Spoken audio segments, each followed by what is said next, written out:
Welcome to the Vent Room, where respiratory therapists can come and get a little inspiration. I'm your host, Dr. Tabatha Dragonberry. Today, we're talking with author, advocate, and founder of the Healthy Workforce Institute, Renee Thompson. Dr. Renee Thompson is an anti-bullying thought leader and keynote speaker. In her book, Enough, she discusses the strategies for frontline leaders to eradicate bullying and incivility in healthcare. Thank you for joining us today, Dr. Thompson. Well, thank you for having me, Tabatha. Any day that I get to talk to an audience about addressing the badness in healthcare is a good day. So I sought you out as a guest because of some social media posts that I saw online from Respiratory Therapist. There was a person who was reaching out to a social network because she was asking if anyone's ever left a job because of bullying. And to my surprise, there were so many people that responded stating that they've been bullied at work. And in the field of medicine, where we care for sick people and make them better, and what are the contributing factors that cause professionals to bully in this field when we are supposed to be caring for each other and our patients? Yeah, isn't it bizarre? I mean, seriously, we can be so caring and compassionate to our patients, but we can be so cruel to each other. And there are actually a lot of different theories out there. Well, first of all, think about the environments that we're working in. Life and death situations, the unpredictability of patient care. We work in high stress situations constantly. And seriously, Tabatha, think about it. We're not on our best behavior when we're under a lot of stress. So what do? We lash out at each other. So that's one of the reasons, because we haven't really taught each other good coping mechanisms. We just, let's say a patient crashes and, the respiratory therapist runs in and they're doing the bagging and the nurse comes in and the physicians and they're trying to save a life. And then you work on this patient for 45 minutes and the patient dies. What do you do after? You sit around in the break room and talk about, how are you? You did a great job. Would you like a cup of tea? No, you go rushing back to the patients you've been ignoring for the last 45 minutes. So we don't teach good coping mechanisms. And then I really hate to say this as a woman. I hate to admit this, but when you look at healthcare, and I'm a nurse, so especially in nursing, 90% of us are women. But collectively across the board, the majority of people who work in healthcare are female. And let's face it, ladies, we're not always that nice to each other. It's terrible when I've seen, I'd rather work in a department where most everyone were male than if most everyone were female. Because we see this, mean girl behavior that started in middle school that some of these women have just never transitioned into adulthood. They still have that meanness in them. So those are two of the reasons that I think we see more bullying and disruptive behaviors in healthcare. And I think it's important, though, that we mention or talk a little bit about the fact that not all bad behavior is bullying. A lot of what we see in healthcare is incivility. It's not bullying at all. It's incivility, which is equally as bad. So do I dare say that in healthcare, we have an epidemic of bad behavior? Or is this something that just goes back to that mentality of eating our young in the field, putting them through the trials and tribulations of what we went through, even though the environment of healthcare has changed so much? Oh, it's definitely an epidemic. I think we're hearing more about it because people are talking more about it, because some of the larger organizations are now holding healthcare organizations, they're holding them accountable for addressing disruptive behaviors. I mean, the Joint Commission now, they've had this for years, where organizations have to address any complaints of disruptive behavior, and we're looking more at workplace violence. So people are starting to speak up. However, people say, well, maybe it's the same. It's just now we're talking about it. And I would tell you that while that may be true, we're seeing more and more disruptive behaviors in healthcare. So I absolutely would agree that it's an epidemic right now. And that's why, I have a whole company devoted to doing something about it. I'll give you a classic. This happens every organization, probably in every single department, that really speaks to what you just asked me. How many of us have worked with someone who, let's say that person's been in the department for a long time and you hire somebody new, and what we'll say is, oh, you know what? She says anything rude to you, I mean, that's just her personality. She's a great respiratory therapist. He's a great physician. They're just not very nice to people. Don't take it personally. Or, you're going to have to grow a thick skin if you're going to want to survive here. We justify someone's bad behavior. Usually it's because they're so good at what they do. And I've heard so many people say, well, this is just my personality. I'm not all puppies and flowers like you. Here's where the impact is with that. Here's what people don't realize is happening. If your personality is so strong, so abrasive, intimidating, okay, that someone doesn't feel comfortable communicating with you, it stops the flow of information. And when we stop the flow of information, that affects someone's mom, dad, spouse, child. I have a grandbaby now, so that affects my grandbaby. Not okay. But you know what I mean, Tabatha? We justify someone's bad behavior and even say, well, that's just their personality. Don't take it personally.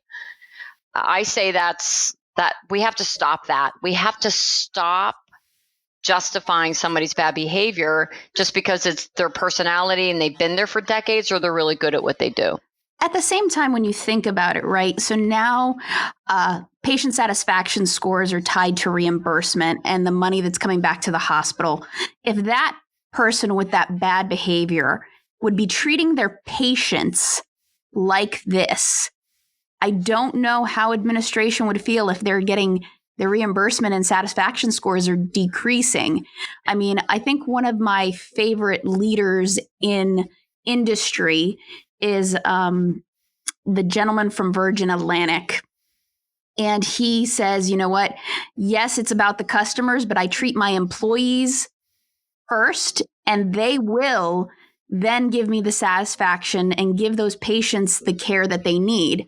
So if you actually focus on your organization and your people, number one, they will produce. Yeah, I absolutely agree. There's even a book written by two gentlemen, and I can't remember their names. This was a few years ago, but they basically, I don't even remember the title of the book, but the gist of it was patients come second. Your employees come first.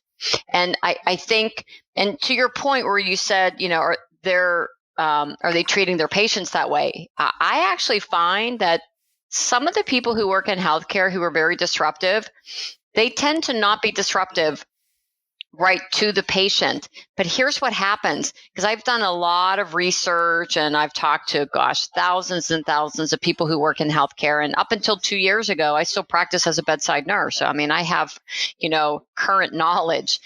There's the number one most common way disruptive behaviors show up in healthcare is there is yelling, cursing, gossiping, criticizing in patient care areas, sometimes in front of the patient, like right there in the room.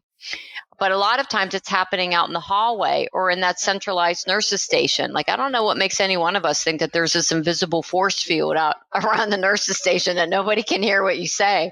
I mean, patients and families can hear everything. And so sometimes that, let's say it's a physician or it's a clinician, a nurse practitioner, they're super kind to the patient, but then they walk out in the hallway and they start, criticizing or yelling, or treating somebody with cruelty without realizing that the patient hears that too. Definitely true. I know I've observed that. I know I lecture on cultural competence, and rather than just talking about being culturally competent, I discuss the need for cultural humility, which goes beyond knowing and recognizing people's differences. Many times people shrug off the jokes. But what does bullying in healthcare look like today? Or incivility, right? Because we said there's two different things.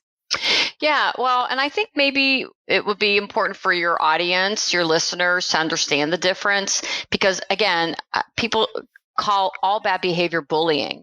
And when you do that, you really do a disservice because not everything is bullying. So in the United States, at least, we don't really have a legal definition for bullying. We have a legal definition for harassment, for discrimination, but not for bullying.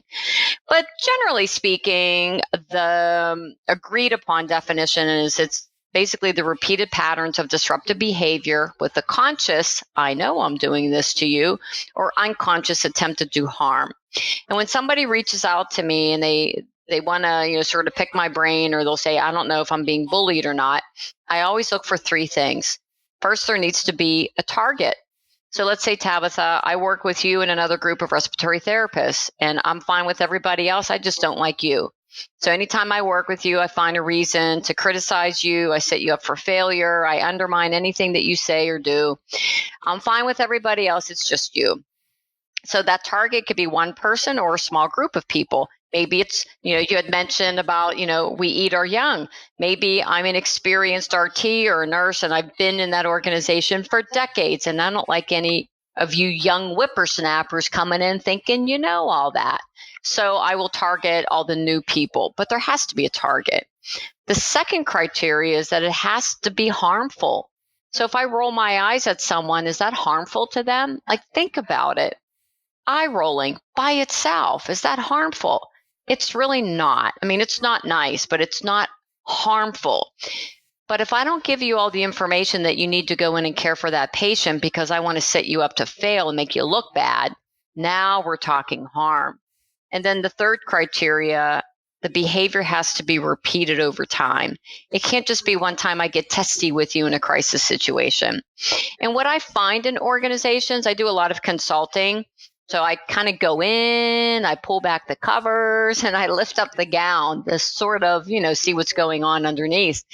And what I find is actually not a lot of bullying. You'd be surprised. There's not really a whole lot of bullying, but there's an awful lot of incivility. Incivility is that low level, disrespectful, condescending behavior. It's the gossip, the eye rolling, the, mocking, favoritism. That's what we see more in healthcare. And I think in general, in other industries as well, we see way more incivility. Now, the good news is if you can actually identify somebody's bullying, that's sort of easy to address. You tend to have policies about that. But incivility, that's culture. And you're talking about, cultural competence. How do you shift a culture? And that's where it's just not a one thing, check a checkbox type, because the culture in any department has been built brick by brick over time. So yeah, it's I'm glad to hear that you're doing this work on culture, because that's a lot of what I do too. It's more culture change than anything. And I think people need to realize that, sometimes your supervisor getting on you about certain things, if they're making you held accountable, that is not necessarily bullying, because I know that people throw the words around a lot, and being held accountable for the work that you do is not incivility or bullying, but there are times that a supervisor could be bullying or being incivil with you. Oh, absolutely. It's funny. Every time I do one of my, foundational workshops, and I actually have an online course that goes through this too. But I say, here's what bullying is not. It's not the boss holding the employee accountable for their performance. And I use this, story.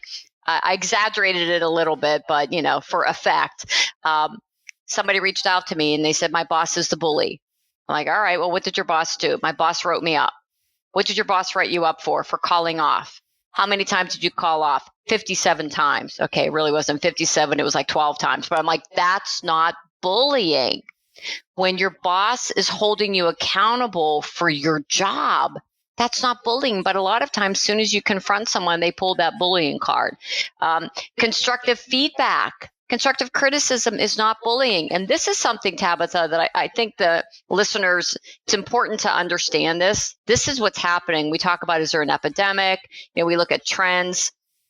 There's a trend right now, especially with young people coming into healthcare. We're not going to have this conversation, but let's just say they're not used to getting constructive feedback. Well, what's happening is they're new. they're learning, and they usually have some type of preceptor, and that preceptor may be giving them feedback. And what's happening is they're calling it bullying. They're saying my preceptor's bullying me, when in reality, it's just giving constructive feedback. And so, we all have to get really clear on what bullying is, what bullying is not. It's not the boss holding you accountable. It's not feedback. It's not conflict. It's not having a different opinion. It is when you've targeted someone, the behavior is harmful. And we're always looking at harm to a patient, and it has to be repeated over time, not just one time you're having a bad day. So in organizations that have a problem with incivility, how does this affect the organization overall? Oh, well, think about it. There are numerous negative impacts. We know, and I could probably spend the next rest of the day citing study after study. We know that when organizations ignore disruptive behaviors, they use silence as a strategy, that there's an impact to the workforce in general. If people don't feel supported, if people don't feel that they can rely on their coworkers, they don't feel that their voice is being heard and they're being picked on constantly, they'll leave. We know this. And the studies right now, they vary. They vary anywhere from like 23 up to 73% of people are either leaving an organization because of bullying or bad behavior, or they're actively looking for a new job. Think about the financial impact of that.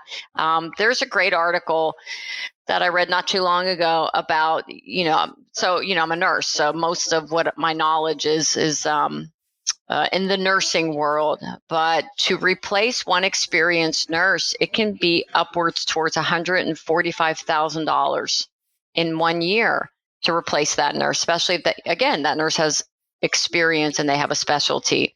So we know that there's a negative impact to the workforce. They will leave. We also, and that's a high cost to the organization. We also know that there's a negative impact to the person. Think about this. If every time you come into work, you have like a visceral reaction when you see who you have to work with, you probably know this, Tabatha. When you come into work, you don't really look at your assignments or what patients you're going to be doing work with. You look to see who you're actually working with, because that will make or break your time at work. And there's psychological, emotional, mental, spiritual stress on individuals who are being bullied. And ultimately, though, it impacts patient outcomes for many of the reasons that we've already talked about. Patients in an environment where bad behavior goes ignored suffer the most. They suffer the consequences. So what are your thoughts on why organizations are not effectively setting behavioral expectations and equipping leaders to prevent the bullying and incivility in their organization? Yeah, it's like, these are not the droids you're looking for. We have no bullying here. I hear it all the time. There are some organizations that don't want to admit that they have a problem, because as soon as they admit it, they look bad in the eyes of the public. And so a lot of times they just won't call attention to it. Sometimes it's just that they have such competing priorities that if they're looking at the resources, because, in healthcare now, we have limited resources and they're even getting more limited. And they tend to focus on those things that draw reimbursement. Rightly so. I mean, I totally understand it. But when you've got the executives who are really being held accountable for the bottom line, social skills, soft skills, which some people call this, tend to get pushed aside. But it's so thoughtless, because they don't realize that a lot of the issues could be solved if you address the disruptive behaviors. Because, again, study after study shows that when people feel that they work in a psychologically safe environment where they can speak up, that they feel that they're free from being attacked by their coworkers, that they actually provide better care, which leads to better reimbursement. They stay, which leads to better, cost savings for them. But sometimes they just It's like, what do you call it? Cut off your nose to spite your face. There's so many different ways that we could say this, but they're penny wise, pound foolish. Yeah. And sometimes the executives don't think that there's a problem and they're choosing to ignore it. So in another social media post, a person mentioned that like a physical altercation between two coworkers at work where the police actually had to be called. I mean, can these situations be a one-off event, or was there something there that there's a bigger problem that really got ignored that it actually became physical? Well, that's actually a great question. Sometimes when I'm doing these, workshops, I'll give a situation. I'll say, okay, here's what happened. This person did this. Is this bullying? I have one that I use all the time where there was an altercation between two people that got physical. They normally had gotten along before, just this day they had a heated discussion and it got physical. Is that bullying? The answer is no. It's a single act of aggression, which is different from bullying. Some people think if it's just one time somebody's really cruel to you or there's physical violence, that's bullying. And it's not. It's, again, a single act of aggression. Sometimes it's like a pressure cooker where you've got two employees they don't get along, they don't like each other, nobody's addressing it. And so they just fester, they zing each other back to the point where it escalates into physical violence. But sometimes it is just somebody's having maybe a personal crisis. And Tabatha, not everybody's mentally healthy either. There are some people who are doing the very best that they can to cope with a mental health illness. And sometimes they're just not, they have a day where they're not capable and aggression comes out. And, not always, but sometimes that happens too. So to answer your question, it depends. It can be a buildup or it can just be a fluke, single act of aggression. It needs to be addressed, no doubt about it. Right. That's what I was about to say. I think either way, right? If for the employees who see that and the employees who went through it, there has to be that healing, right? Because we spend most of our time at work. Realistically, you spend more time at work than you do at home because half the time you're sleeping when you're at home anyway. But it's definitely a problem. So people don't like change, even when change is for the better. And organizational change is never easy. For organizations reaching out to the Healthy Workforce Institute, and they've recognized they have a problem either with bullying or more likely incivility, how do you assess the magnitude of the problem and make a game plan to improve the workplace culture? Well, that's our specialty. And it's kind of funny. I just started my company. It's been almost 10 years now. I just really started as a speaker. I wanted to be a keynote speaker and good on a stage, and I love the audience, and chose the topic of bullying because I just couldn't sit around and say, well, that's just the way it is. I had to do something about it. And from there, it really grew because people wanted more and more. So it grew to workshops, seminars, and then consulting. And, again, I have an online program. And here's what always happens. An organization will reach out, like you said, and they recognize that they have a problem and they're not really sure what to do first. Because I've seen this. Organizations get together and they'll say, okay, we've got this problem and we're losing 50% of our, new staff because of bullying. And then they sit around a table and they talk about what to do, but they feel so overwhelmed, they don't know where to start.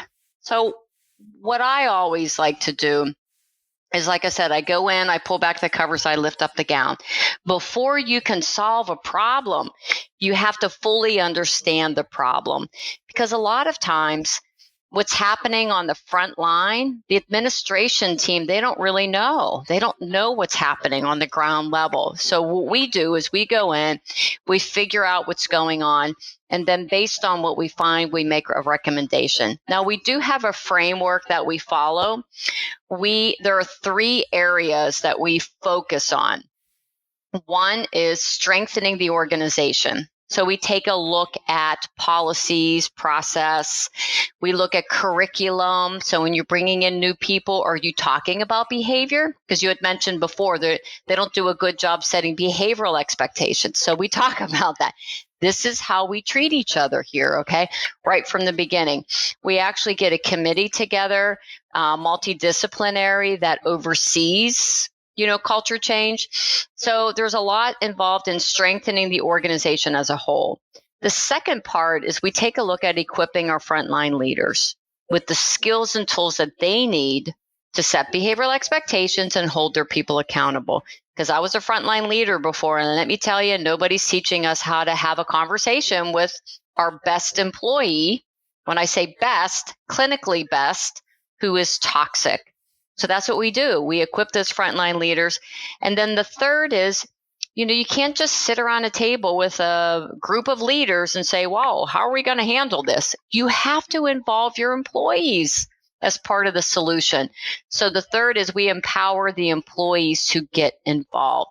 So somebody once said to me, it was the medical director at a hospital where I was doing, this intensive work. It was, we were there 3 years doing this work. And the reason we were there 3 years is the first year was in the hospital, and it was so successful, we spread it out to all the ambulatory care centers, which took another 2 years. But he says, oh, I get it. So it's a top down, bottom up, and everything in between approach.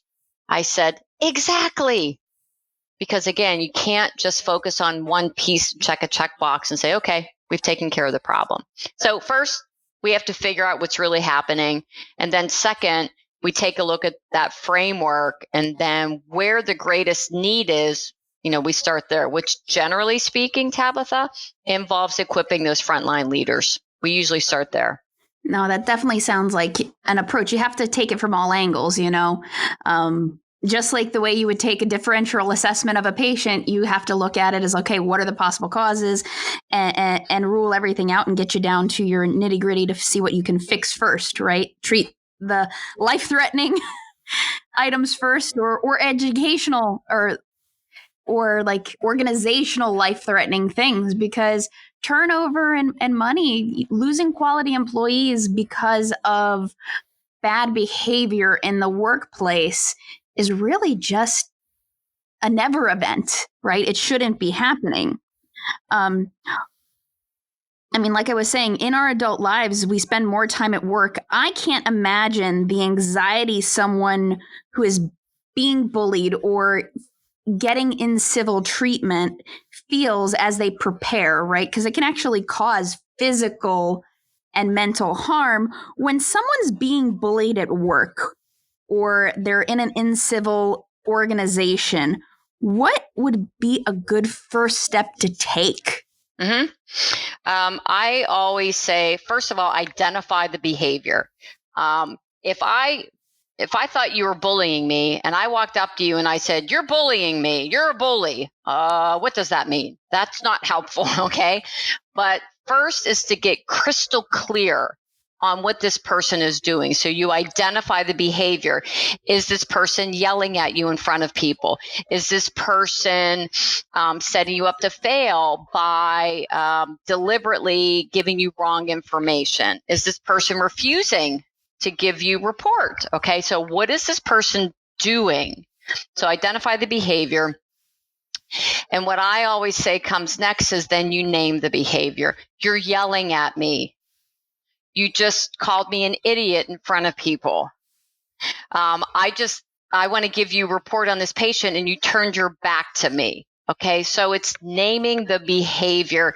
And another piece of this is, Tabatha, is I always say start a documentation trail.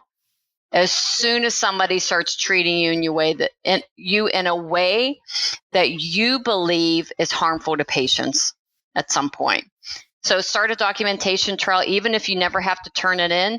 The key is that you're building a case. Now, if you get to the point where this is a pattern of behavior, then it's so important that you reach out and talk to someone.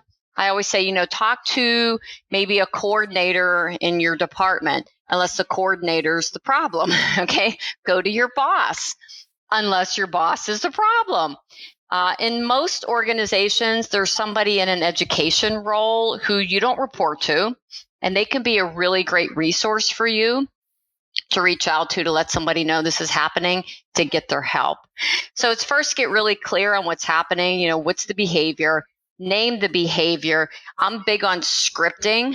I'm a huge scripting fan, and it's probably my most popular resource that I give to people. It's knowing exactly what to say to someone. Like, I'm not sure you realize this, but sometimes you come across as intimidating. Just this morning, I was trying to give you a report and you crossed your arms and you tapped your foot or, whatever it is. But, help me to understand, why it is that when I left here, you said everything was okay. And then I found that you were talking about me behind my back, or I'm offended by that comment. I have a YouTube video series called Coffee and Conversations about nurse bullying. And my favorite episode is when I interviewed my daughter, who's a school teacher, because the same, concepts, principles apply in pretty much any industry. But she was dealing with another teacher who would embarrass her in front of other people. And I said, the next time she does this, look her in the eye and say, I'm offended by that comment. And she did. And the video is really cute because, it's funny. She worked with that teacher for another 1.5 years, and the teacher never did anything like that again. So there are a lot of strategies, but the key is to always start with getting crystal clear on what this person is doing.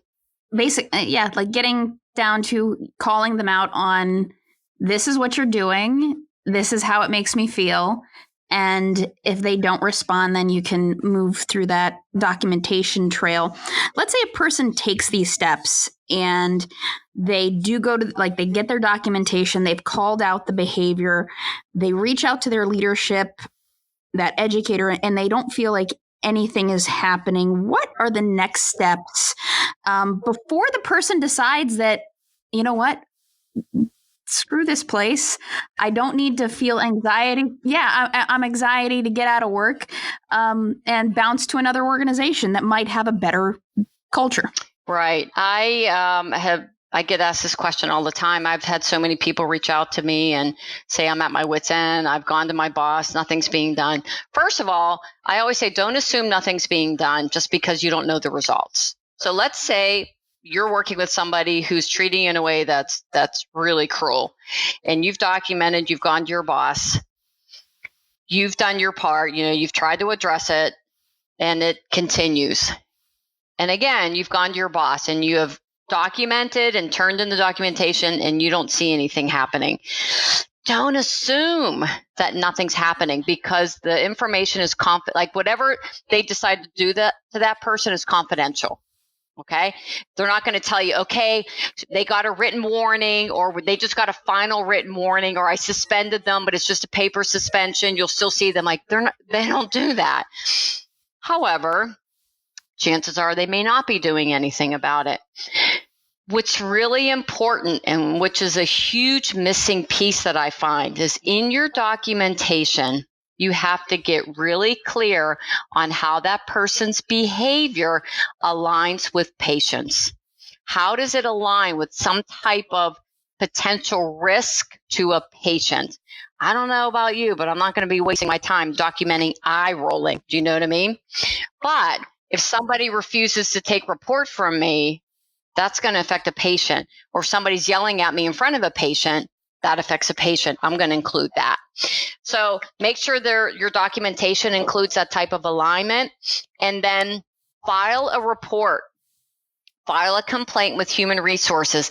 And here's why. Because let's say something happens and maybe the bully turns around and says that they're being bullied by you.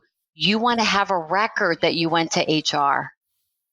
You want to have a record that you complained about this situation. You want to file a formal complaint. And if nothing, gets done after and you're still suffering, I always say, you got one life. You have one precious life. That's when I'd be looking for another job. It's not worth it. People say, then the bullies win. Let them win. If you're suffering physically, emotionally, mentally, spiritually, and you don't believe that anything's getting done about it, you can continue to fight, and I give you kudos to do that. But at some point, you have to make the decision on when enough is enough for you. No, I think you're totally right. You go through the steps, and if you don't get success, it's sometimes time to move on. You might actually end up in a better job in a better organization. And, some people believe everything happens for a reason, and you move on. Now, like I said, I speak a lot about culture, and there are a lot of passive cultures, like some of the Asian cultures. They don't necessarily always speak up when they're being bullied, or like to doctors. They're just the respect level of that culture, and it's ingrained in them. What should someone do if they observe incivility where that person is not going to empower themselves to say, hey, somebody's treating me badly? Yeah, I think that's a sticky situation, because you mentioned, it could be their culture not to be more passive.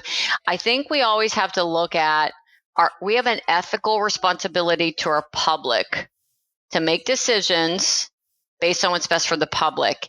And it would depend on the behavior.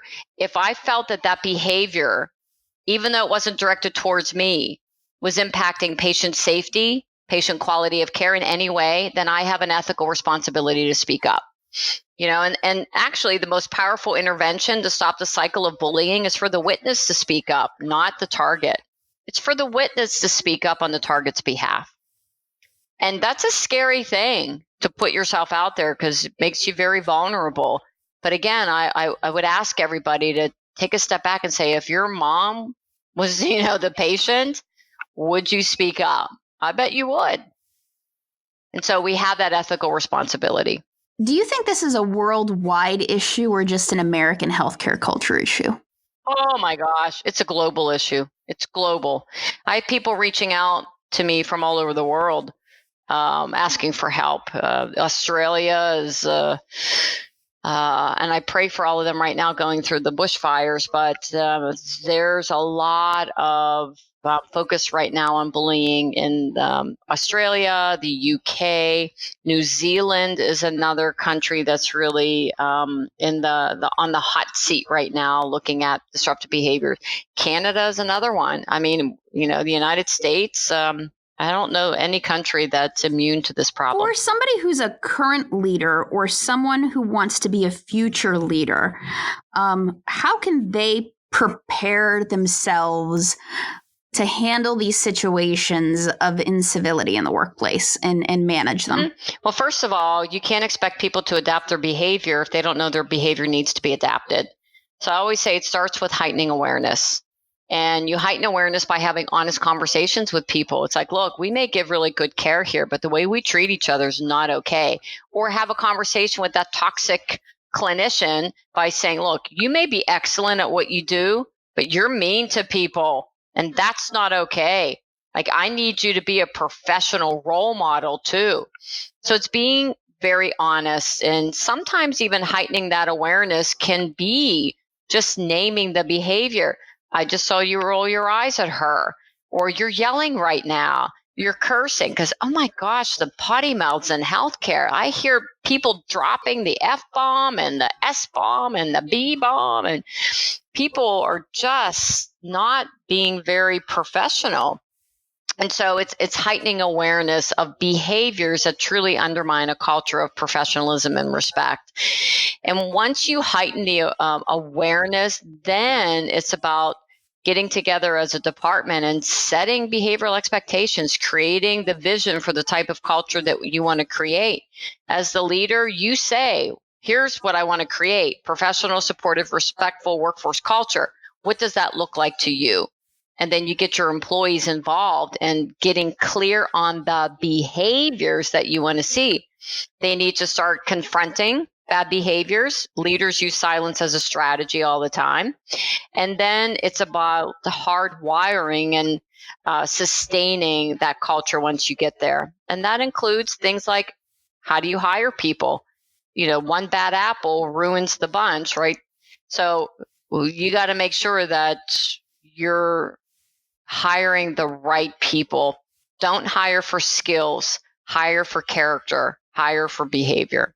So those are some of the things that we focus on. Yeah, because I mean, as long as you have somebody who fits the organization and they might be a little bit less skilled, you can upskill them to what you need.